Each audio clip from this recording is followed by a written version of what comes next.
अस्सलाम वालेकुम दोस्तों, कैसे हैं सब। उम्मीद है खैरियत से होंगे।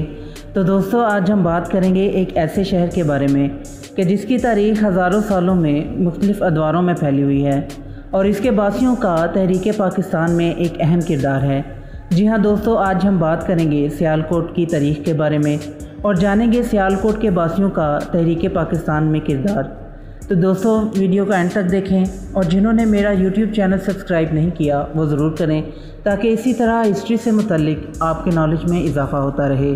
तो चलिए दोस्तों, वीडियो शुरू करते हैं। सियालकोट को महात्माओं की सरज़मीन भी कहा जाता है।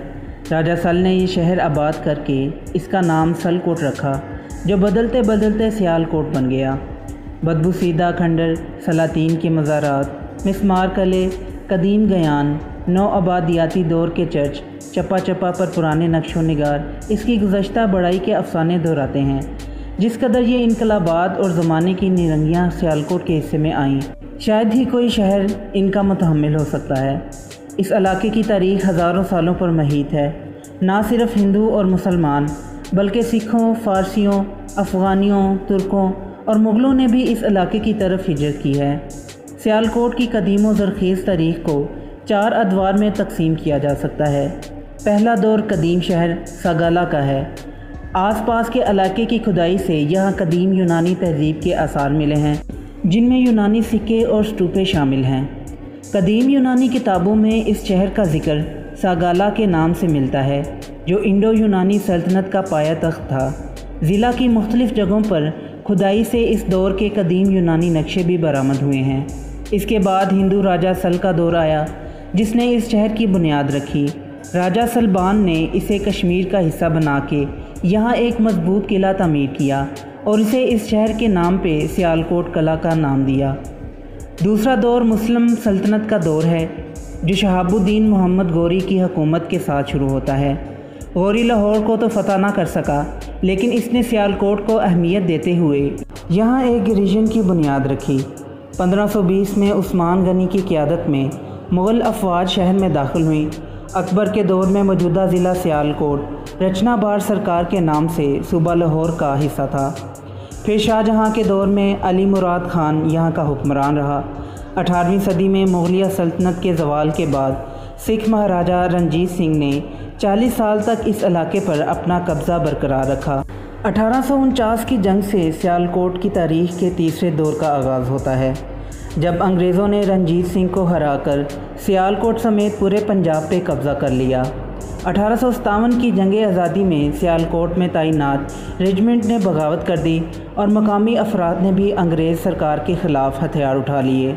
बहुत से लोगों ने सियालकोट के किले में पनाह ली और अपनी जान बचाई, ताहम अंग्रेज़ सरकार ने इस बगावत को कुचल दिया।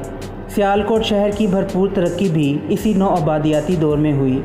1879 में मरे कॉलेज की बुनियाद रखी गई।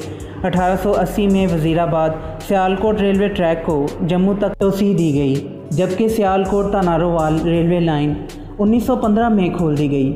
इसी दौर में सियालकोट धाती अशिया के हवाले से उभर कर आया। सियालकोट की सर्जिकल सनत की भी एक अलग कहानी है। अंग्रेज़ दौर में यहाँ के मिशन अस्पताल के तमाम तर ऑपरेशनों के लिए औजार शहर में ही मरम्मत के लिए जाते थे और आहिस्ता आहिस्ता इनको बनाने का काम भी शुरू कर दिया गया। यहाँ तक कि 1920 तक सियालकोट के आलाते जराही पूरे बरसगीर में इस्तेमाल होने लगे।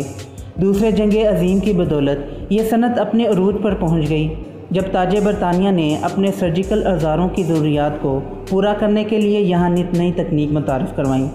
और जंग अज़ीम दोहन के बाद सियालकोट अमृतसर के बाद पंजाब का दूसरा बड़ा सनती शहर करार पाया। शहर की भरपूर तरक्की को देखते हुए रियासत कश्मीर के लोग भी ज़िला सियालकोट में आन बसे। बड़ी तादाद में बसने वाली आवाम के टैक्सों से शहर का ढांचा खड़ा किया गया। यहाँ तक कि सियालकोट का शुमार बर्रे सगीर के इन चंद शहरों में शुमार होने लगा कि जिसका अपना ज़ाती बिजली फराहम करने का इरादा था। आज़ादी की तहरीक शुरू होने के काफ़ी अरसे बाद भी सियालकोट पर अमन रहा, जबकि इसके कुर्बो जवार में लाहौर, अमृतसर और लुधियाना फसादात में जलते रहे। तहरीक पाकिस्तान में इस शहर का एक अहम किरदार था।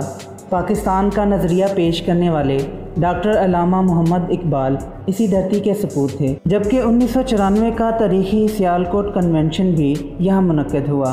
जिसमें कायद-ए-आज़म समेत मुस्लिम लीग के बड़े बड़े रहनुमाओं ने शिरकत की और आखिरकार 1947 में तकसीम पाकिस्तान के वक्त इसे पाकिस्तान में शामिल कर दिया गया। सियालकोट का चौथा और आखिरी दौर इसकी मौजूदा तारीख़ है। तकसीम के बाद बहुत से मुसलमान मुहाजिरीन यहाँ आ बसे।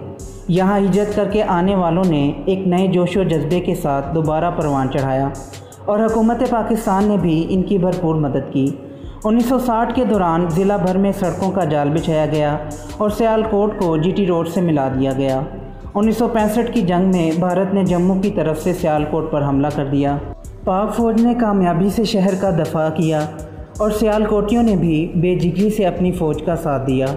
हुयूर शहरी भारतीय टैंकों के सामने बम बांध के लेट जाते थे और चुविंडा के महाज को भारतीय टैंकों का कब्रिस्तान बना दिया।